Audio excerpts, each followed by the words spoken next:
Jérôme, Laurent, Calmel, Joseph, hein, c'est bien, tout le monde est là.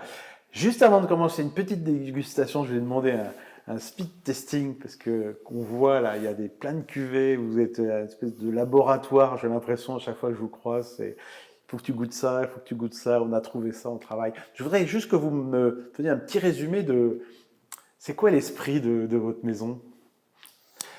Le pitch là. Hein. Non, mais la découverte. Nous, disons que sous une même marque, Calmel Joseph, je pense que nos clients peuvent découvrir l'intégralité des terroirs du Languedoc-Roussillon, voilà, avec un même style, une même pâte, une même griffe, qui travaille sur plusieurs terroirs. Alors pas 100% de tous les terroirs, il nous en reste encore à découvrir, mais l'avantage, c'est que l'on peut venir chez nous découvrir beaucoup d'appellations, des vins de pays, des vins de cépage, des vins plus voilà, originaux, comme on vient de créer un vin orange. On a un Saint-Chinian blanc que l'on a dégusté. On essaie d'aller chercher des choses un petit peu atypiques, on a des choses plus classiques. Mais chez nous, on peut venir découvrir un petit peu le Languedoc-Roussillon. Voilà, mais avec une même signature, même style, qui est toujours la fraîcheur. On essaie d'avoir de la fraîcheur et de l'élégance dans tous nos vins. Dans tous vos vins. La marque aujourd'hui, l'étiquette que vous commercialisez le plus aujourd'hui dans la maison? Bon, c'est la gamme Villa Blanche qui est clairement la marque qui est la plus diffusée. Bon, mais ça c'est dû au fait, ça c'est l'histoire aussi de la maison, c'est-à-dire qu'on était à 100% export nous à l'époque, donc on était quand même tourné sur des marchés où le monocépage était quand même privilégié. Voilà. Et là, depuis qu'on est maintenant installé à la Madone, donc ça fait maintenant plus de 7 ans, on s'est quand même tourné sur le marché français et les appellations, bon, on commence à grignoter. Et alors, à l'autre bout de la chaîne, la plus petite étiquette, c'est quoi, les plus petites séries limitées que vous sortez en ce moment? C'est les vins. Non, c'est les vins qu'on a sur le domaine. Oui, c'est le vin du domaine. Voilà, ouais. c'est la Madone, la Marquise, la Magdeleine. Voilà, là, on essaie de faire des choses très très précises. Dans des tout petits volumes et voilà, là clairement on a des choses voilà, qui sont... Les cuvées rares sont pas très... Les cuvées rares aussi, il n'y en a pas énormément, mais voilà, dans nos plus petites cuvées, je vais dire que ça fait 3000 bouteilles par an. Oui, voilà. Du sur-mesure. Et voilà. Bon, alors je vous ai demandé effectivement un exercice aussi compliqué. J'ai dit voilà, pour étonner le gerbel de passage, qu'est-ce qu'on va mettre sur la table? Alors bon, pour allez, étonner, je sais pas, mais c'est dur. Non, c'est pas dur. Saint-Chinian blanc, vraiment, j'ai vraiment voilà, c'est ça. Très peu de recul sur. Enfin, j'ai goûté des blancs à Saint-Chinian, mais ils n'avaient pas encore l'appellation Saint-Chinian blanc. Voilà, donc encore une fois, on essaie d'aller chercher des choses un petit peu atypiques. On aime bien, on croit beaucoup dans le développement des vins blancs. Parce que le Languedoc-Roussillon voilà, a la réputation de faire beaucoup de vins rouges, mais nous on croit que c'est vraiment un très très beau terroir à vin blanc. Et je dirais que j'aime ce discours. Toute appellation confondue, que ce soit Saint-Chinian, Faugère, Corbière, Minervois, dans toutes les appellations du Languedoc-Roussillon, on se rend compte aujourd'hui qu'on fait de très très jolis vins blancs. Donc on aimerait voilà, faire découvrir ça Et alors dans cette famille de vins blancs du Languedoc, des petites préférences dans les cépages, parce qu'il y a les historiques, hein, Basse-Grenache, les très anciens, les Bourboulingues, tout ça, les Picpoul, et puis il y a les petits nouveaux arrivés, les Roussanne, les Marsanne, les mêmes Vermentino qui est importé. Comment vous ressentez ça? Vous goûtez, j'imagine, bien évidemment, vous allez me dire que vous goûtez, mais le goût personnel Oui, là on vient de planter du Carignan blanc, voilà, donc on est intéressé par ce genre aussi de cépage. Mais bon, on va toujours travailler sur des cépages Roussanne, Marsanne, Macabeu, Grenache, bien sûr du Viognier, Vermentino, enfin voilà, ce genre de cépages font partie des blancs que l'on construit, ouais, clairement. Après, également, on trouve qu'il y a le Grenache gris n'est pas assez présent dans les appellations Languedoc-Roussillon. Oui, en Corbière, il a même été carrément écarté. C'est une aberration, et pas qu'en Corbière, dans beaucoup d'appellations de Languedoc-Roussillon, le Grenache gris ne fait pas partie du cahier des charges. C'est parce qu'il y en a trop dans les PO, c'est pour ça, non? Non, je pense que c'est un cépage qui n'était pas apprécié parce que c'est un cépage qui peut produire produire beaucoup quand il est dans les plaines, mais dans les Qui coteaux, peut teinter beaucoup aussi. Voilà, qui peut teinter, mais dans les coteaux, on se rend compte que voilà, il ne produit pas beaucoup, bien évidemment, comme le carignan, comme bien d'autres. Mais le grenache gris, c'est quand même un cépage qui présente beaucoup d'avantages. Et qui a une personnalité quand même, on pense, qui est un peu plus marquée que le grenache blanc, qui est un peu plus consensuel, Un peu plus neutre, on peut le dire aussi. Voilà. Le grenache gris, voilà, nous on croit beaucoup dans le développement du grenache gris. Votre voisin, la baronne aussi, aime beaucoup le grenache gris. Ouais, Pour ça, il y avait une histoire autour du grenache gris. Macabeu aussi. Ouais. Donc Saint-Chinian blanc, ça sent un garrigue là. Ouais, c'est bon, grenache, roussanne, vermentino.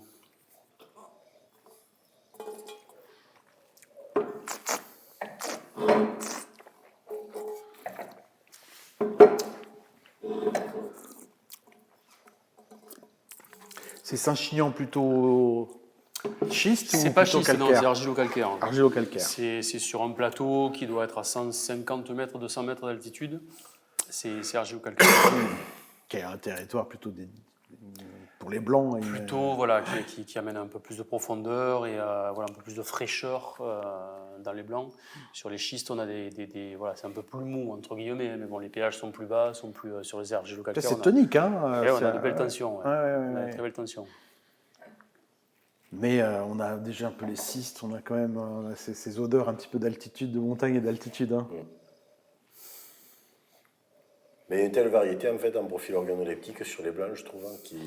Et puis c'est flagrant quoi. Quand on goûte un blanc, oui, ça parle. Il n'y a pas besoin de.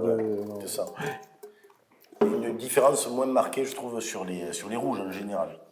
Et on se rend compte aujourd'hui qu'en gastronomie, quand on doit faire des cartes de vin, sur un repas, on doit mettre 5 blancs et 2 rouges, quoi. On a parfois même du mal à mettre les rouges. Si on suit vraiment la lettre, si on cherche vraiment les accords, oui. Il y a un déséquilibre très clair en faveur des blancs, hein, ça c'est sûr. Et puis avec les nouvelles cuisines aussi, enfin, tout à fait. La cuisine des légumes, la cuisine du cru, tout ça. Les rouges, ils sont en difficulté quand même. Ça prend le dessus sur l'aliment. On ne mange pas un sanglier tous les jours. Hein. Et non, il faudrait pourtant. Malheureusement, parce qu'il y en a trop. Mais, si on voulait, ça nous arrangerait. Je ne serais pas contre, moi. Ça nous arrangerait que ce soit à la mode, le sanglier. Mais, non, mais les blancs, ça marche, oui, sur les fromages, ça marche sur des viandes blanches, ça marche. Voilà. Et puis il y a tellement de variétés de blancs. Voilà, alors là, c'est notre cuvée La Marquise en 2019. Donc ça, c'est un vin qui est produit sur le domaine. C'est une roussanne et un grenache gris. On en parlait précédemment. Voilà, bon, c'est notre... Donc hors appellation. Donc hors appellation, qui se trouve en Val de Dagne. Qui pourrait être sinon Corbière, on est d'accord. Qui mériterait d'être un Corbière, bien sûr. Voilà. Mais tant pis. Mais tant pis, oui. Ou peut-être demain. Peut-être demain, voilà, exactement. Regardez Saint-Chinian, ils n'ont pas fait de blanc pendant... c'est ça. Ils se sont battus et à juste raison.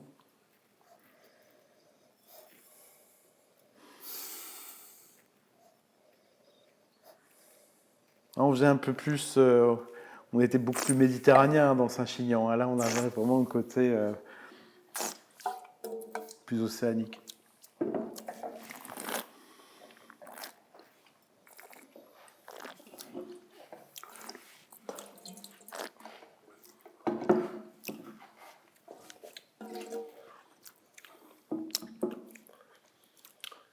Ouais, c'est plus agrumes, un peu moins cailloux, voilà, un peu plus chair de fruits jaunes, blancs. Un peu plus de finesse. Oui. Au niveau aromatique, c'est pas explosif comme le Saint-Chinian blanc. On est plus subtil. C'est plus minéral aussi, un peu plus de minéralité. On se rapproche peut-être un peu plus des propositions un peu plus de mer, un petit peu plus sur les poissons, un peu les épices, enfin des choses que travailler. C'est ça. Ou clairement l'apéritif, parce que moi je dis souvent, les gens me disent même les blancs du Languedoc, comment les saisir sur quoi? J'y commençais déjà à les boire à l'apéritif. Sans ce côté forcément qu'on demande au vin d'apéritif d'être simple et glacé. Au contraire, mais avant de passer à table, on peut prendre quand même aujourd'hui des blancs avec plutôt qu'un spritz. C'est un type de consommation qui s'est imposé, ça aussi, de consommer avant repas et de suivre ensuite avec des vins à table, bien sûr. Donc c'est un speed C'est moi tasting, qui vous stimule. Donc là, on va goûter un vin orange. Donc ça, c'est notre petit dernier. C'est un petit dernier, voilà, on a créé l'an dernier. On s'est amusé, voilà. On aime bien s'amuser, donc on a fait des macérations de roussanne, de terré gris, marsanne.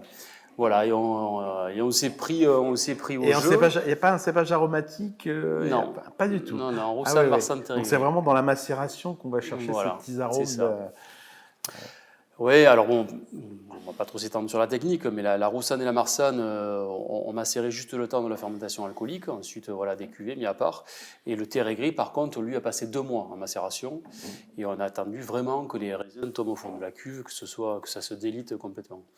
Et le grenache, le terré gris, pardon, amène vraiment au niveau du nez, c'est lui qui amène la personnalité de ce orange. C'est très intéressant. C'est étonnant, oui.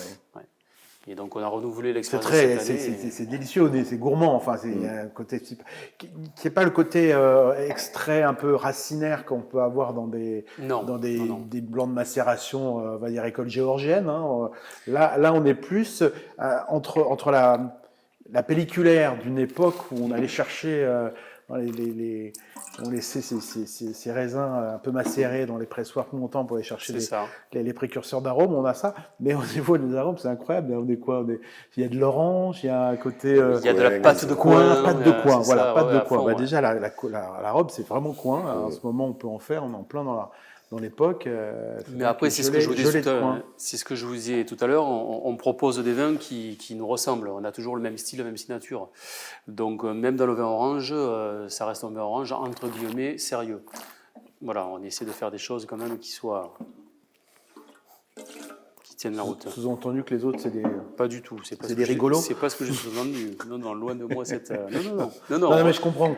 On essaie de rester cohérent par rapport à l'ensemble de notre gamme. Voilà. Les gens qui font des vins oranges plus concentrés, plus amers, plus extraits, proposent aussi des vins qui sont peut-être plus dans ces univers-là. Voilà, l'idée c'est qu'on reste cohérent. Mais c'est très intéressant le discours qui est aujourd'hui autour du vin orange, qui pour moi n'est pas une mode, qui va être quelque chose que les gens vont plus ou moins s'approprier, plus ou moins aimer, mais bon, le débat pour moi est plus égrappage, pas égrappage, pressurage direct ou pas. C'est ça, on va chercher que des jus.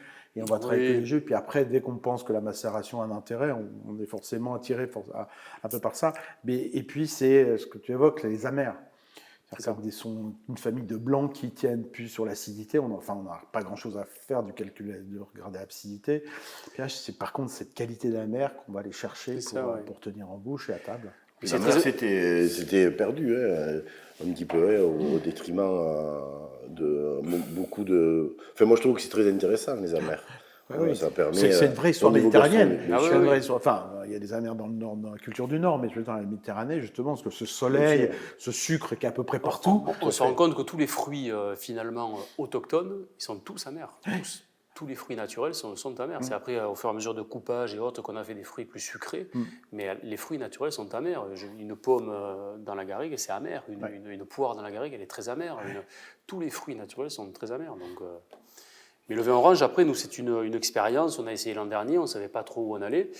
Et très honnêtement, on est très agréablement surpris de l'évolution de ce vin, en fait. Parce que lorsqu'on l'a mis en bouteille, il avait un profil que l'on a aimé, c'est pour ça qu'on l'a mis en bouteille. Mais c'était un petit peu l'inconnu quant à savoir comment il allait évoluer. Et on est vraiment très heureux de cette évolution, parce que vraiment, il prend toutes ses lettres de noblesse. Et là, vraiment, en gastronomie, c'est les vins qui ont leur place. Mais je crois que c'est ce qu'on va encore découvrir sur les oranges. Les Italiens qui ont un peu plus d'avance sur ça, on peut goûter des vins qui ont 15, 20, 25 ans, qui sont incroyables. Après, il y a du dépôt, il y a plein de choses qui peuvent se passer suivant ce qu'on met comme process de finition du vin. Mais, et les clients, première réaction, comment ça se passe? On a eu que des éloges. Les clients sont ravis, vraiment ravis. Et c'est un vin entre guillemets facile, pas compliqué, mais clairement les clients disent voilà, on ouvre la bouteille, on l'a fini, quoi. C'est très agréable. Oui, mais en même temps, il y a une belle complexité quand même dans ce vin. Même sur les pays qui, à mon avis, il y a une très belle longueur, il y a de jolis équilibres. Je pense qu'il va y avoir une belle évolution après en bouteille, qui va mener toutes les notes oxydatives qu'on va pouvoir obtenir, va être intéressante à mon avis. Ça va amener pas mal de complexité. Et puis cette quatrième couleur, elle est quand même super intéressante quand on y réfléchit, parce que c'est quand même tout un univers là qui s'ouvre à nous une fois de plus. Alors que le rosé, on est plus sur un diktat et de couleurs et de goût. Rosé, moi, on met ça dans le verre, je sais pas du tout. Je me dis, tiens, ils ont fait un nouveau rosé un peu. Non, mais c'est Ouais, vrai, c'est ça, on est quand même dans des nuances. je veux dire, Et quand vous mettez le nez dedans, par pas du contre, tout, c'est un pas autre du tout, monde. pas Voilà, du c'est, tout. Non, mais ce que je veux dire, c'est que le rosé, c'était la troisième couleur, mais qui aurait pu être intéressante, mais il y a un diktat quand même sur la couleur, sur le goût, qui s'est un peu imposé au niveau des consommateurs, alors que le vin orange, rien n'est écrit, Oui. il y a quand même une page blanche, donc c'est quand même sympa. Ouais, C'est quand même sympa. Allez, 2 rouges. Donc ensuite deux rouges. Donc le premier c'est un pinot noir, bien que nous soyons dans les Corbières. Mais voilà. Ils ont osé. Et oui, oui, oui. Non, mais bon, on est quand même dans les Corbières, mais à 250 mètres d'altitude, voilà, sur un climat, comme on le disait tout à l'heure, à la limite entre le continental et le méditerranéen. Et on se rend compte que le pinot noir se plaise beaucoup sur ce terroir, que ce soit au niveau culturel, parce qu'on voit les vignes ne souffrent pas. Et au niveau des vins que l'on fait derrière, on a une belle tenue, une belle acidité, de beaux pH. Donc, on a pensé intéressant d'essayer de travailler de manière très précise sur le pinot noir. On a démarré cette cuvée en 2018. 2017 18. 18. Ouais. Non, au bout de la vallée, là, quand on est dans le domaine, au bout de la vallée, les dernières vignes, en fait, c'est les dernières vignes de l'appellation Corbière. Et quand on passe les collines, on arrive dans le Limousin. Donc quand on a trouvé ce domaine, quand on nous a parlé de l'encépagement et qu'il y avait des pinots noirs qui étaient présents, au départ, on s'est dit, tiens, pinot noir en Corbière, c'est quand même un peu bizarre cette affaire. Et puis après, quand on a su où était situé le domaine, on a compris qu'il y avait une explication. Voilà.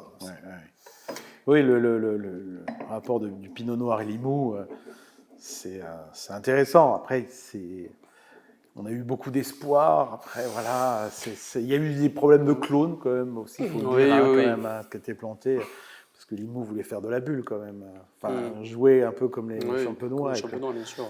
Quand tout va bien, on fait un coteau, et puis le reste du temps, on fait de la bulle. Ça, c'est un mauvais calcul. C'est comme les rosés, quand c'est bien, on fait du rouge, quand c'est moins bien, on fait du rosé. Il faut que l'orientation culturelle soit déterminée avant de faire le vin, oui, c'est sûr. Non, mais donc, nous, on a fait 2 essais là, sur 16 et 17 avant de mettre en bouteille. Et vraiment, on s'est dit, mais c'est vraiment intéressant, ces pinots, il y a quelque chose à faire. Donc, on a un petit peu étudié en cave comment ça se comportait. Et puis en 18, on dit, bon, ben allez, on se lance, on fait une cuvée. Et voilà. Donc, on est vraiment dans le cadre du pinot, hein, dans sa petite cerise un peu kirschée qui est là. Un petit peu plus d'épices, hein, quand même, qui accompagne. Du tanin, un élevage. Barrique, oui. Barrique. Ouais. Barrique pendant 6 mois. Des barriques de 1 ou de 20, généralement. Un vin qui je pense, va être encore plus dans son parfait équilibre dans 2-3 ans. Hein, on sent qu'il est conçu pour durer. Attends ça, oui.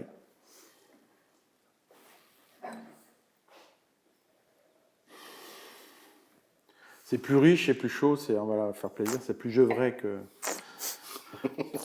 que pommard. Ah oui.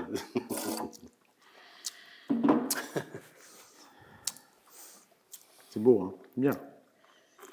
Petite production, Pinot. Ah oui, ces cuvées-là, toutes petites, oui, on fait 2000 bouteilles. On essaie vraiment la récolte, voilà, c'est toutes nos équipes qui récoltent. On choisit les grappes sur chaque pied, les plus jolies grappes. En cave, tout est épuré, il n'y a pas de trituration, on a un tapis, les raisins sont éraflés. Une certaine partie, 15-20%. Speed dating, oui, hop. 15-20% ne sont pas égrappés. Mais voilà, les raisins arrivent dans la cuve, il n'y a pas de levurage, on ne met pas de SO2, il n'y a absolument rien du tout. On n'a que du chaud et du froid, voilà, on joue avec ça. Mais on essaie d'aller à l'essentiel, voilà, à l'essentiel de ce que nous donne la nature. On l'accompagne, bien évidemment, on contrôle de très très près pour pas qu'il y ait de déviation. Oui, parce qu'au niveau viticole, en plus, il faut être près du pinot. C'est pas on va dire, le côté méditerranéen qu'on peut avoir sur le Grenache. C'est sûr. C'est compliqué à vinifier. C'est très compliqué. Le décuvage est un moment, voilà, quand c'est prêt, c'est prêt. Il ne faut pas attendre le lendemain. Il faut y aller, il faut décuver. Voilà, on a joué un petit peu avec les rafles. On a mis 15 points de rafle à peu près dedans. Et pour amener un petit peu de voilà, ce grain de tanin. Oui, mais qui est fin. Qui, voilà, qui est assez fin. Donc bon, ben, on s'amuse un petit peu, mais on est encore. Voilà, on est encore. Allez, la démarrante et la partante. Donc ça, c'est la cuvée Madone 2018. Donc là, on est en Corbière, sur une majorité de Grenache, puis de Syrah. Donc là, c'est notre cuvée haut de gamme. Et au niveau du process, c'est le même esprit que la cuvée Magdeleine. Voilà, on essaie vraiment de trier les plus jolis raisins. Au niveau état sanitaire, voilà, il faut que ce soit parfait. Et puis voilà, arriver à la cave en caissette, aucun SE2, pas de trituration, on le met dans la cuve, on met du gaz carbonique quand même pour éviter l'oxydation des arômes. On est très, très vigilant là-dessus, tant que ça ne fermente pas. Mais en mou, voilà, il ne faut pas que les arômes s'oxydent. Puis après, on laisse faire. Voilà. On laisse faire et on... Position beaucoup plus ample, beaucoup plus... Enfin, voilà. Il est sympa, le Pinot, j'aime beaucoup. Hein. Mais là, je suis dans les Corbières, je suis heureux d'avoir le... J'ai un peu plus le paysage là dans le palais, voilà, ça prend un peu plus cette dimension. On est plus dans les Corbières. Voilà. Mais vous voyez le Grenache, on parlait de voilà, Grenache une communication larique, longueur de bouche, toute la larique en bouche. Mais ah oui, les Grenaches, c'est très très beau Grenache. C'est joli, hein. Non, nous vraiment on croit que c'est un cépage qui a un bel avenir. Qui en plus dans son côté, qui reste dans son côté croquant, dans son côté vraiment, qui est pas pâteux, qui est pas lourd, qui a pas ce côté un peu confit qu'on peut connaître du Grenache noir. Ouais, c'est pas ce profil-là qu'on recherche. Non. Eh ben super, on a fait notre speed testing. On a dépassé d'un, ça va. Voilà, là, si on loupe notre avion, ça sera de votre faute. Désolé. On reviendra goûter. Hein. Avec grand plaisir. La porte est grande ouverte. Merci beaucoup. Avec plaisir.